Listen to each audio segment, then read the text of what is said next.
Good evening, good morning, good afternoon.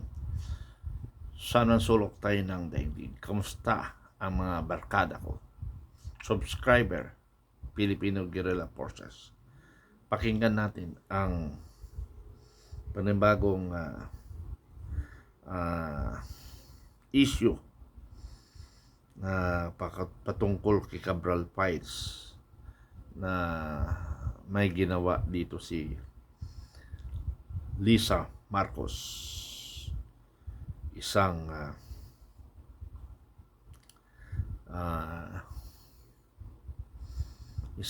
alam na first lady na siya ang nagpapatakbo ng bansang Pilipinas. Okay, pakinggan nyo ito mga kaibigan. Hindi. Isang sibilyan na walang pakialam dapat at walang otoridad sa gobyerno. Nagkataon lang na asawa siya ni Marcos Jr. We're talking about Lisa Araneta. Ang nasa files nitong sumambulat na DPWH scandal files. Mga kababayan, may bago tayong video. Tara, samahan niyo ako. Reaction tayo. 100 million pesos. Ang nakalagay po, care of First Lady. Wala namang ibang First Lady. Alam nga namang may iba pang First Lady. No? Care of First Lady.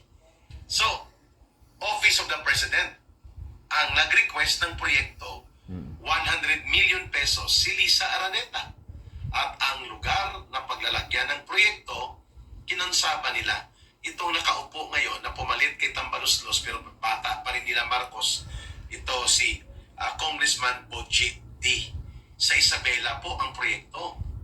Magandang balita para sa mga taong may diabetes, pamamanhid ng kamay at paa, madalas na pagkapagod, Okay pala ito, pagkahilo at Sa Isabela po ang proyekto. And we're talking about 100 million pesos. Kinumpirma po ni former Undersecretary Yusek Bernardo na may ganoon pong mga listahan na napag-usapan nila ni dating Undersecretary Catalina Cabral. At nakakagulat si Lisa Araneta under the Office of the President ay nag-request ng 100 million pesos na infrastructure project na ilalagay sa Isabela at ang kasabwat niya para mailagay ang proyekto ay si Congressman Boji D. Na ngayon ay nakaupo. Na sila din na nagpaupo para matanggal ang init ng iskandalo kay Martin Romualdez. Iniupo nila ang isang puppet din nila Marcos at Lisa, itong si Congressman Boji D. Nakakabahala po ito sapagkat pilit na pinapatay sa media. Halimbawa, lumalabas ang pangalan ni Lucas Bersamin, almost 8 billion pesos ang proyektong naka-care of kay Lucas Bersamin. Wala namang ibang ES kasi ito ay nangyari, wala na si Vic Rodriguez, si Bersamin na. Ayan. So, kay Ralph Recto, ng congressman pa siya bago siya ma-appoint sa finance department ni Marcos at ngayon ay executive secretary niya, may 2 billion din pala siyang identified projects na care of sa kanya. Hindi rin may paliwanag kung na-implement ito at malamang sa malamang bahagi ito sa mga anomalya na nandun po sa nakalista sa tinatawag na Cabral Files or the DPWH scandal leaks or scandal files. Kaya pala, galit na galit sila kay Congressman Leandro Liveste dahil nandun pala yung mga listahan na ito, pati si Budget Secretary Pangandaman at ang kulukoy na DPWH Secretary na sindikato ni Marcos na kanyang DPWH Secretary at ang kanyang tauhan na nagpaandar ng sindikato sa DPWH, itong si Bunuan. Yun, nandun pala sa mga listahan na ito. And we're talking about hundreds of billions of pesos na maanomalya. Ralph Recto, Pangandaman, Bersamin, at pati si Abalos, mga kababayan, na dating DILG Secretary ni Marcos. Nandun po ang pangalan. So, 8. Hindi pa nailabas ang iba pang mga pangalan. May mga undersecretary pa. Like itong si Traigi Pulaybar, na bata-bata ni Angara, at the same time, BFF ni Pangandaman. Yusek ito ni Angara doon sa DepEd, at itinuturong bagman nila Angara accordingly sa mga report na pumapasok. Ito din po si Yusek Jojo Cades at si Adrian Bersamin. kasama sa 8. Pero ang nakakagulat ay ang 100 million pesos na proyekto na care of First Lady sa Office of the President pero ilalagay at kunwari ay ipapatupad doon sa Isabela. Ngayon, ayaw sagutin ito ng palasyo ng Malacanang. Takot na takot si Lola Aliclaire Marites Castro, ang pambansang tagapagtahol ni Marcos. Sabi niya, hindi man natin sigurado kung yan ay authentic document, baka yan ay manufactured lang. Palusot. Tumutugma nga sabi ni Yusek Bernardo, yan nga ang files na nakita niya rin at napag-usapan nila ni former Yusek Catalina Cabral. And ito rin pong files na inilabas ni Congressman Leandro Leveste.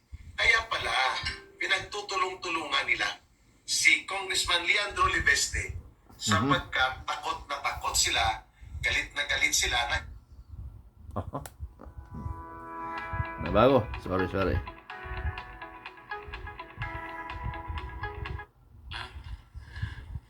I notice, Mr. Chair, when First Lady. Wala namang ibang First Lady. Pati si Budget Secretary Pangandaman.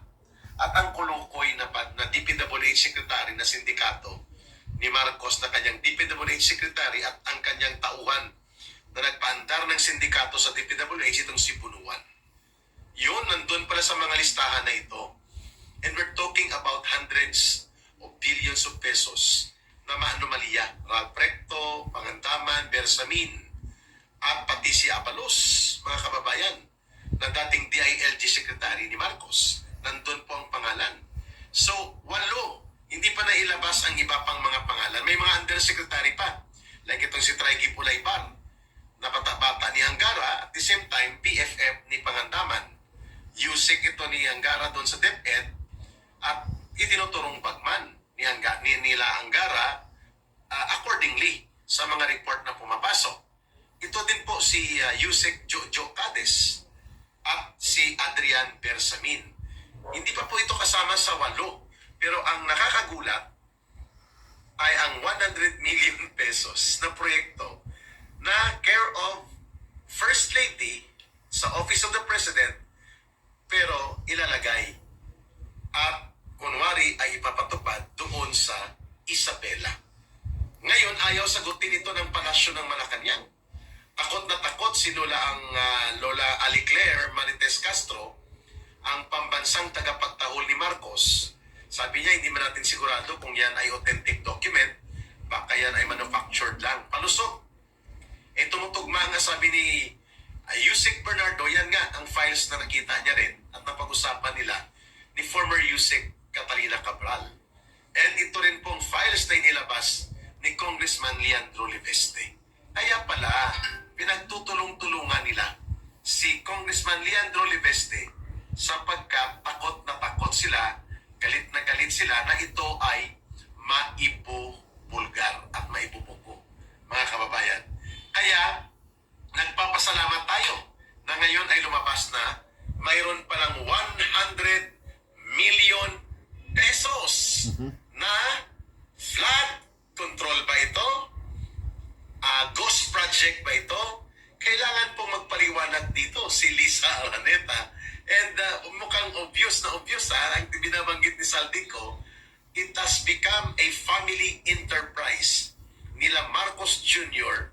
ang ganitong kalakaran ngayon na nangyayari tungkol sa mga pagkakabunyag nitong iskandaluso na mga records hinggil po sa pagkakasangkot na ngayon pati ni Lisa Araneta na hindi naman siya opisyal ng gobyerno, aba nakialam, 100 million pesos at ang pinagtaguan nila, ito po ang kay Puji D na distrito sa Isabela.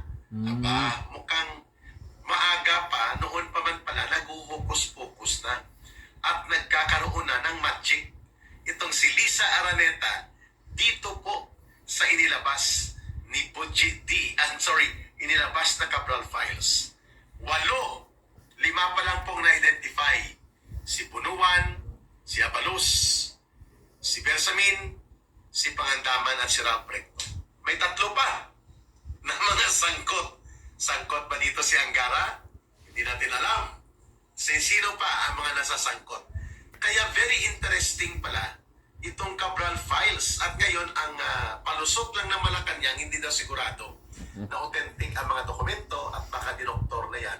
Dahil Okay. patay- Dagdagan ko yan, no?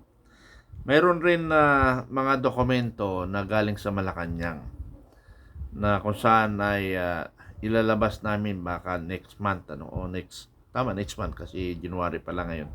Ilalabas namin yon na yung dokumento, hindi lang galing kay Cabral. Mayroon rin ibang pinanggalingan. The same. Pero kung may nabawas ko, konti lang. Okay, yun lang muna. Maraming salamat. Okay.